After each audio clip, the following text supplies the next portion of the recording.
ओम अज्ञानतिमिरान्धस्य ज्ञानाञ्जनशलाकयः चक्षुरुन्मिलितं येन तस्मै श्रीगुरुवे नमः। हरे कृष्णा।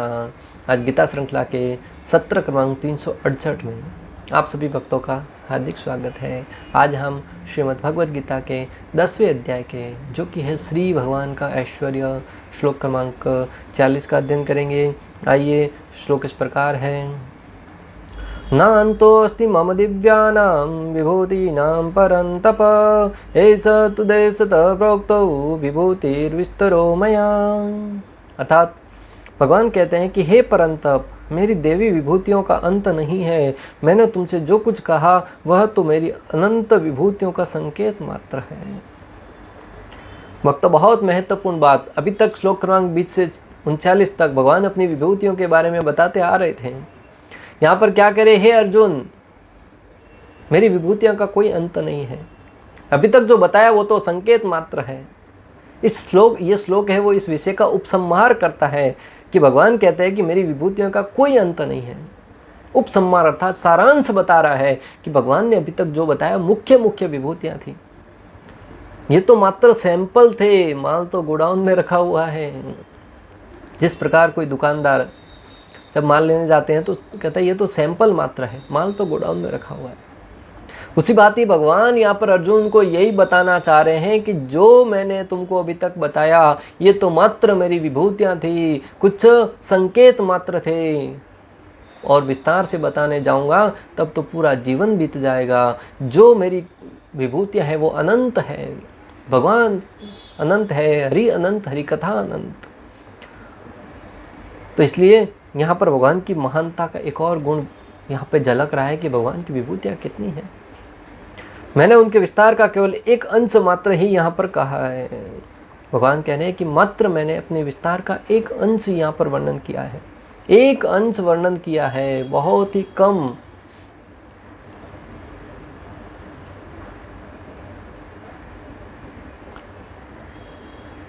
जिसके विषय में बताते बताते सुनने वाले का जीवन ही निकल जाएगा, परंतु एक उनकी विभूतियाँ पूर्ण नहीं होगी। श्री भगवान के मुख से ऐसी वाणी सुनकर हमें गर्व होता है कि हम किसकी पूजा कर रहे हैं। स्वाभाविक ही भक्तों, जिसका स्वामी इतना शक्तिशाली हो, इतना सौंदर्यवान हो, इतना ज्ञानी हो, इतना प्रगाढ़ पंडित हो, इतना सब कुछ अपने पक्ष में रखने वाला हो, उस सेवक को गर्व क्यों नहीं होगा भला। जब हम अपने स्वामी श्री कृष्ण के विषय में ऐसा सुनते हैं कि भगवान श्री कृष्ण है वो इतने ऐश्वर्यशाली हैं, इतनी विभूतियां बताने के बाद भी कह रहे हैं कि ये तो कुछ संकेत मात्र थे। जो सर्वशक्तिमान हो, सर्वगुण संपन्न हो, उस भगवान श्री कृष्ण के विषय में उनके मुख से ऐसी वाणी सुनकर हृदय में बड़ा गर्व महसूस हो रहा है कि हम जिसकी भक्ति कर रहे हैं ना वो सर्वशक्तिमान है। उनकी विभूतियों का कोई अंत नहीं है। जब सूर्य को देखें तब भगवान की महानता पर गर्व होता है, जो भगवान की विभूति मात्र है। अभी हमने 10वें अध्याय में जब भगवान श्री कृष्ण की विभूतियों के विषय में श्रवण किया तब हमने सुना कि सूर्य है वो भगवान की विभूति है। एक विभूति है भगवान की सूर्य। और जब सूर्य को देखते हैं तब गर्व महसूस होता है कि ये भगवान की शक्ति से आता है। अन्यथा पहले हम सूर्य को स्वतंत्र मानते थे, परंतु जब मालूम पड़ा कि सूर्य भगवान श्री कृष्ण की शक्ति से ही इतना प्रकाश दे रहा है, तब सूर्य को देखते हुए मैं भगवान के बारे में गर्व महसूस होता है कि भगवान कितने महान होंगे, भगवान कितने शक्तिशाली होंगे, जब उनका एक अंश विभूति मात्र इतना शक्तिशाली है। माया कितनी प्रबल है, जो ब्रह्मा जी को भी मोहित कर देती है, पर वह भगवान की दासी है। माया है वो कितनी प्रबल है भक्तों, जो ब्रह्मा जी जैसे इस जगत के लोगों को तो छोड़ दो, जब ब्रह्मा जी का दृष्टांत दिया जा रहा है तो इस जगत के छोटे मोटे जीवों का, यहाँ तक कि स्वर्ग लोक के देवताओं को भी छोड़ दो, उनके विषय में भी कोई बात करके अर्थ नहीं है। जब ब्रह्मा जी जैसे जो सत्य लोक में सबसे ऊपर वाले लोक में उनको भी मोहित कर देती है माया। जब भगवान श्री कृष्ण साधारण बालक रूप में अवतरित हुए थे तब भगवान की लीलाओं को देखकर ब्रह्मा जी मोहित हो गए। बोले ये साधारण ग्वाल बाल जो अपने साथियों के साथ बैठकर भोजन कर रहा है, एक दूसरे का जूठा खा रहे हैं, ये भगवान कैसे हो सकते हैं। तो भगवान ब्रह्मा जी मोहित हो गए और ब्रह्मा जी ने भगवान श्री कृष्ण के पास से ग्वाल बालों को चुरा लिया, उनके मित्रों को चुरा लिया, गायों को चुरा लिया भगवान की परीक्षा लेने के लिए। भगवान ने अपनी शक्ति से पुनः वैसे प्रकट कर दिए। लीला बहुत लंबी है भक्तों। मैं आपको जो बताना चाह रहा हूँ कि ब्रह्मा जी भी भगवान श्री कृष्ण की लीलाओं को देखकर मोहित हो जाते हैं, माया शक्ति के वशीभूत होकर मोहित हो जाते हैं। तो फिर इस जगत के लोगों के विषय में क्या कहना। और वो माया देवी जो ब्रह्मा जी को मोहित करने वाली है, वो भगवान की दासी है। आप कल्पना कीजिए कि भगवान कितने महान हैं। भगवान की महानता के विषय में क्या कहा जाए भक्तों। आवश्यकता होने पर उनके शरीर से अनेक शक्तियां स्वतः ही प्रकट हो जाती हैं।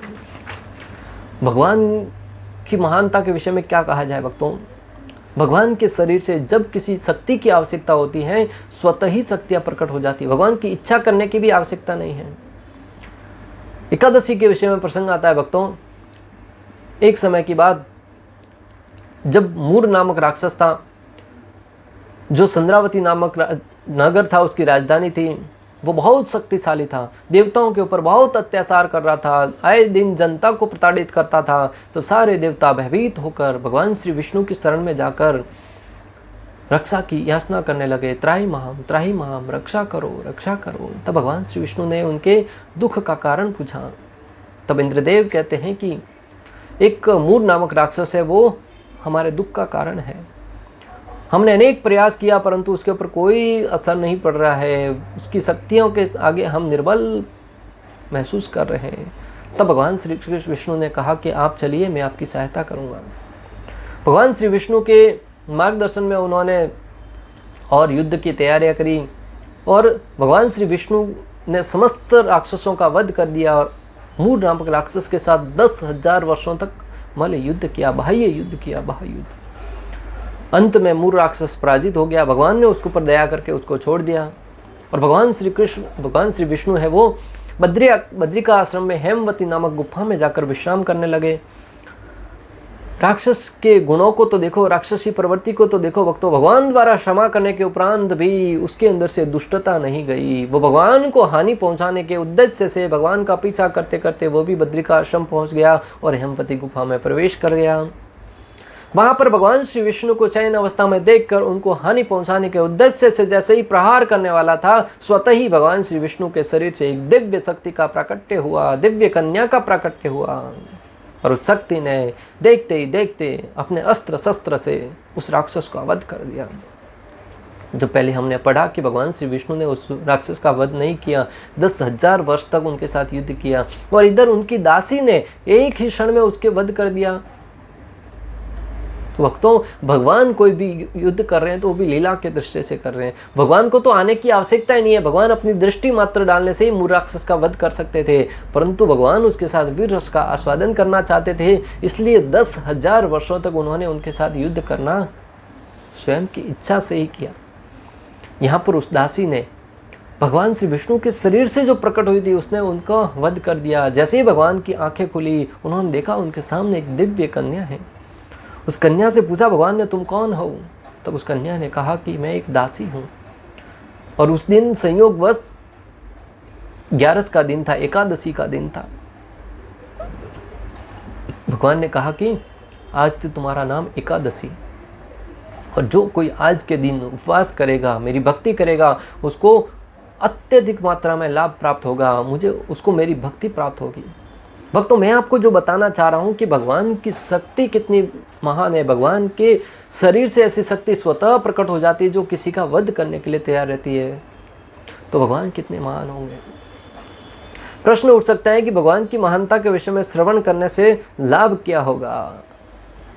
प्रश्न यहाँ पे उठ सकता है कि इतनी महिमा गान कर रहे हैं भगवान की, परंतु भगवान के विषय में इतना महिमा गान करके हमें क्या लाभ होगा। तब आचार्य गण उत्तर देते हुए कहते हैं कि जब हम भगवान की सर्वशक्तिमता और सर्व दयालुता के विषय में श्रवण करते हैं तो स्वाभाविक ही उनकी शरण में जाने के लिए प्रेरणा मिलती है। जब हम भगवान की सर्वशक्तिमता और सर्व दयालुता के विषय में श्रवण करते हैं तब उनकी शरण में जाने का स्वाभाविक ही प्रेरणा मिलती है, क्योंकि भगवान शक्तिशाली भी हैं और दयालु भी हैं। अगर कोई व्यक्ति मात्र शक्तिशाली हो तो वो बहुत घातक सिद्ध हो सकता है। मान लीजिए कोई बहुत शक्तिशाली है और हम उसकी शरण में चले गए तो कहीं ना कहीं दयालु नहीं है, तो कहीं ना कहीं हमारी गर्दन उड़ने के चांसेस रहते हैं। ऐसे अनेक दृष्टांत भक्तों, राक्षस प्रवृत्ति को देख लो। हिरण्यकशिपु बहुत शक्तिशाली था परंतु दयालु नहीं था। अतः अपने संगियों का, अपने सगे संबंधियों का ही वध करवाने के लिए उतारू रहता था। और अगर कोई व्यक्ति दयालु है परंतु शक्तिशाली नहीं है तो फिर भी उसकी शरण में जाने का कोई लाभ नहीं है, क्योंकि दयालु तो है, हमेशा गिड़गिड़ाता रहेगा, परंतु शक्ति नहीं है, दया करके क्या फायदा, दूसरे लोग ही उसकी हानि पहुंचाते रहेंगे।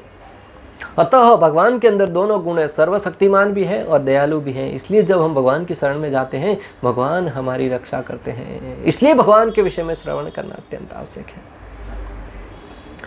अतः जब जीव भगवान की शरण जाएगा तो समस्त प्रकार के कष्टों और भय से मुक्त हो जाएगा।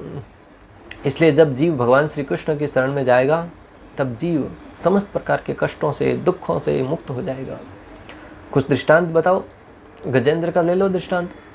जब वो गजेंद्र अपने परिवार के साथ, हथनियों के साथ, हाथियों के साथ जब चलता था तो वन के सारे पशु पक्षी हैं वो भयभीत होते थे, इतना शक्तिशाली था।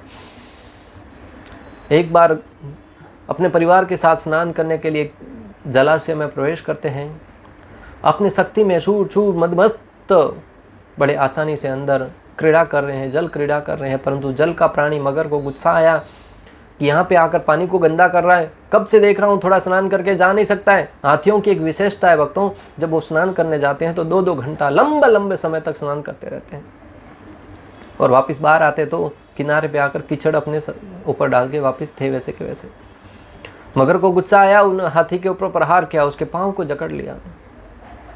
गजेंद्र था, बहुत शक्तिशाली था, परंतु पानी के अंदर तो पानी का राजा मगर था। पाँव को पकड़ के रखा। बाकी सारे साथियों ने जैसे ही देखा हाथी संकट में है, अपनी जान बचाते हुए पीछे हट गए। हाथी ने सोचा छोटा सा जीव है, बड़ी आसानी से उसको हरा दूंगा। बहुत प्रयास किया, जैसे जैसे प्रयास करता गया जल के अंदर उसकी शक्ति क्षीण होने लगी।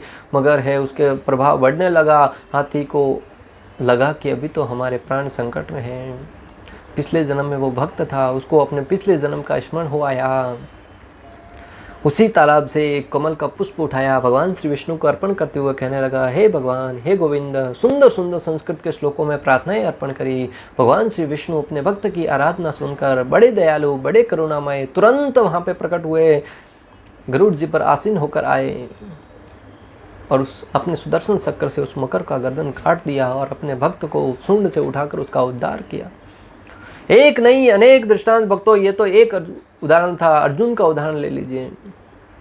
कुरुक्षेत्र के युद्ध स्थल में एक दिन भीष्म पितामह द्वारा छोटे छोटे बाण चलाकर मात्र पांडवों को अहित करने के उद्देश्य से ही बाण चला रहे थे, सेना को ही अहित पहुंचा रहे थे, पांडवों को किसी मारने के उद्देश्य से नहीं चला रहे थे। तब दुर्योधन क्रोधित होकर भीष्म पितामह से कहता है कि भीष्म पितामह, आप युद्ध तो मेरी तरफ से कर रहे हैं, परंतु आपका दिल है वो पांडवों की तरफ है। आप पांडवों को मारना नहीं चाह रहे हैं, कैसे युद्ध समाप्त होगा। भीष्म पितामह अपना अपमान करने के कारण बड़े क्रोधित हुए और प्रतिज्ञा किए कि कल के युद्ध में ये 5 बाण निकालता हूँ, इस 5 बाणों से 5 पांडवों का वध कर दूंगा। दुर्योधन मन ही मन बड़ा प्रसन्न हुआ। भीष्म पितामह कक्ष में गए। उधर पांडवों में सबने सुना था इधर से, परंतु सब आराम से सो रहे। भगवान श्री कृष्ण सो नहीं पा रहे। भगवान श्री कृष्ण अर्जुन को जगाते हुए कहते हैं, अरे अर्जुन, तुम घोड़ा बेच के सोए हुए हो, तुमको पता नहीं कल भीष्म पितामह ने क्या प्रण लिया है। एक बार नहीं 2-3 बार कहने पर अर्जुन आंखें मलते हुए खड़े हुए और बोलते, क्या हुआ कृष्ण? बोले, स्मरण नहीं है कल भीष्म पितामह ने प्रण क्या लिया है। तब अर्जुन कहते हैं कि आपने ही तो कहा है कि आपके भक्तों का कभी नाश नहीं होता, और जब आप है तो मैं क्यों चिंता करूं। अर्थात आपकी शरण में आया हूं तो मैं निश्चिंत हो गया हूं। भगवान ने आगे की लीला करी और उस बाणों को द्रौपदी को भेजकर कैसे तो ले लिए। ये कथा बहुत लंबी है, परंतु मैं आपको जो बताना चाह रहा हूँ कि जो भगवान श्री कृष्ण की शरण में चला जाता है वो निर्भय हो जाता है। गोपालों का उदाहरण ले लीजिए भक्तों। भगवान श्री कृष्ण के साथ जो सखा थे, जब भगवान श्री कृष्ण के ऊपर अनेक संकट आए, अलग अलग राक्षस वृंदावन के ऊपर प्रहार करने के उद्देश्य से आए, तब एक नहीं अनेक बार ग्वाल बालों को लगा कि उनकी भी जान संकट में है। एक बार अजगर था, वो अपना मुंह फैला के खड़ा रहा। उसको पता था ग्वाल बालों को कि कुछ न कुछ प्रॉब्लम है, परंतु श्री कृष्ण साथ में थे तो उनको कोई चिंता नहीं थी। कहीं भी घुस जाते थे, किसी भी स्थिति में बोले श्री कृष्ण बचा लेंगे।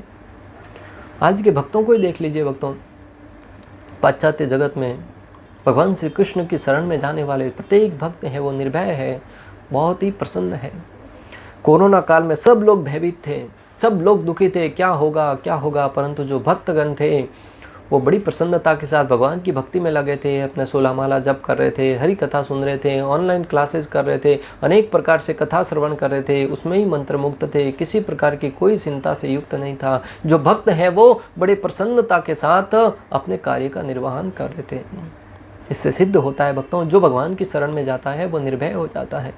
अतः आप और हम भी अगर निर्भय हो जाना चाहते हैं, इस जगत के दुखों से कष्टों से मुक्त होना चाहते हैं, तो गोविंद की शरण में जाना होगा। जैसा कि वैदिक साहित्य में कहा गया है, यद्यपि परमेश्वर की शक्तियाँ तथा विभूतियाँ अनेक प्रकार से जानी जा सकती हैं, किंतु इन विभूतियों का कोई अंत नहीं है।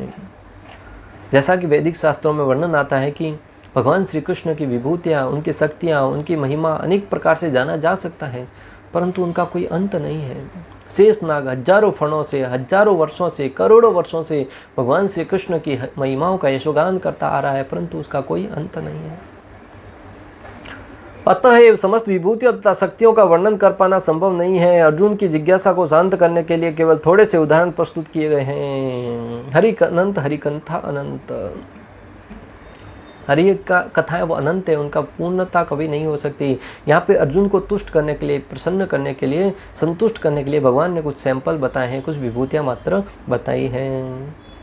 कोई भी ग्रंथ भगवान के बारे में समर्थ जानकारी, संपूर्ण जानकारी प्रदान नहीं कर सकता। कोई भी ग्रंथ है वो भगवान श्री कृष्ण के विषय में पूर्ण जानकारी प्रदान नहीं कर सकता, परंतु इसका अर्थ ये नहीं है भक्तों की उस ग्रंथ की महिमा घट जाएगी। उस ग्रंथ के अंदर भगवद गीता हो, भागवतम हो, महाभारत हो, उनके अंदर इतनी सामर्थ्य है कि जो व्यक्ति उसका अध्ययन करके उसके बताए अनुसार नियमों का पालन करेगा, निश्चित रूप से भगवत धाम जाने की योग्य बन जाएगा। परंतु भगवान की महिमाओं के विषय में तो स्वयं भगवान भी नहीं जानते हैं पूर्ण रूप से।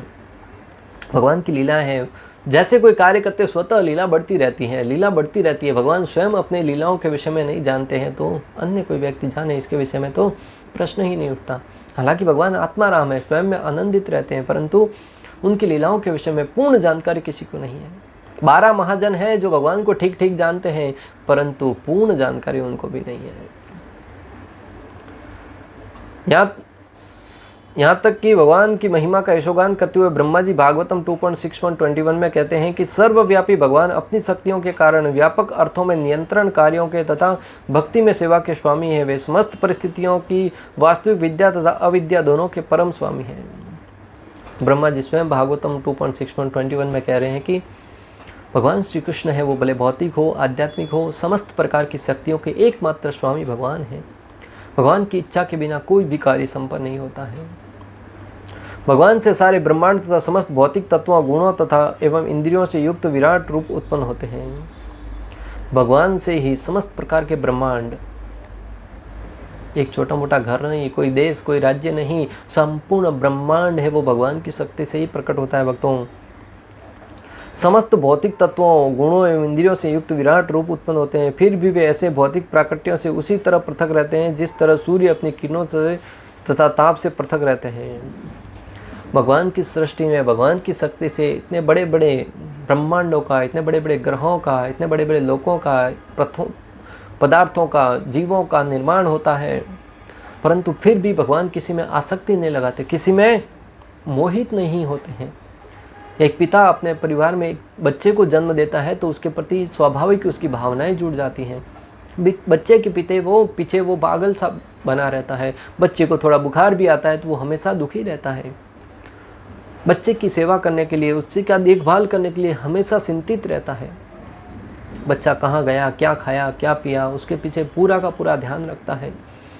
परंतु भगवान की महिमा गुणगान के देखिए भक्तों, भगवान ने पूरे ब्रह्मांड की संरचना करी, संपूर्ण ब्रह्मांड के स्वामी हैं, परम पिता हैं, फिर भी वो इस परिवार से कोई आसक्ति नहीं रखते हैं।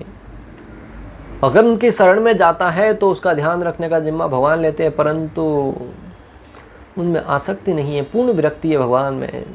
भगवान है वो वैराग्य की प्रतिमूर्ति है। आचार्यगण दृष्टांत देते हैं कि जिस प्रकार सूर्य प्रकट होता है तो सूर्य की किरण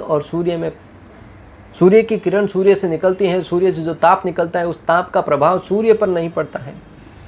करोड़ों मील दूर से हम तक सूर्य आ रहा है, प्रकाश आ रहा है, उस प्रकाश का प्रभाव हम पर पड़ता है, परंतु जिस सूर्य से प्रकाश निकल रहा है उस रोशनी से, उस तेज से, उस सूर्य के ऊपर, सूर्य के देव विवस्वान है, उनके ऊपर कोई प्रभाव नहीं पड़ता है। उसी भांति भगवान से जो शक्तियाँ निकल रही है उनका प्रभाव हम पर तो पड़ता है, परंतु भगवान उससे पृथक रहते हैं। यह है भगवान की महिमा, यह है भगवान की महानता। हम चाहें तब भी ऐसा नहीं कर सकते हैं। बड़ी तपस्या करने के उपरांत भी हमारे अंदर ऐसे गुण नहीं आते हैं भक्तों। इस प्रकार श्लोक क्रमांक 40 में हमने समझा, जिसमें भगवान बताते हैं कि मेरी विभूतियों के बारे में जानने की तुम्हें जो कुछ कहा है वो कुछ सैंपल मात्र है, बाकी मेरी विभूतियाँ हैं वो अनंत हैं। ये तो मेरी विभूति के संकेत मात्र हैं।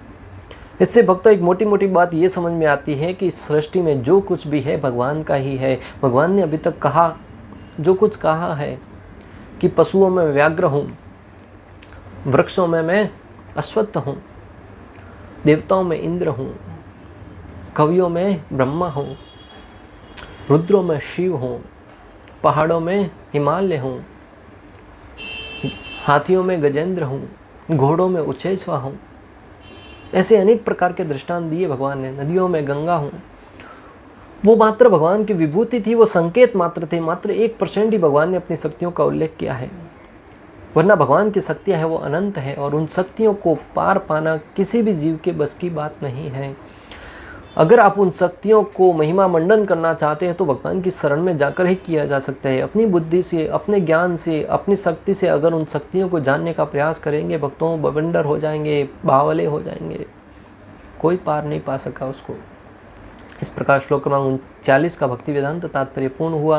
अंत तक हमारे साथ बने रहने के लिए आप सभी का हृदयपूर्वक, प्रेम पूर्वक बहुत बहुत धन्यवाद। श्रील प्रभुपाद की जय। श्री श्री राधा गोपीनाथ भगवान की जय। श्रीमद् भगवद गीता की जय। हरे कृष्णा कृष्णा कृष्णा हरे हरे, हरे राम राम राम हरे।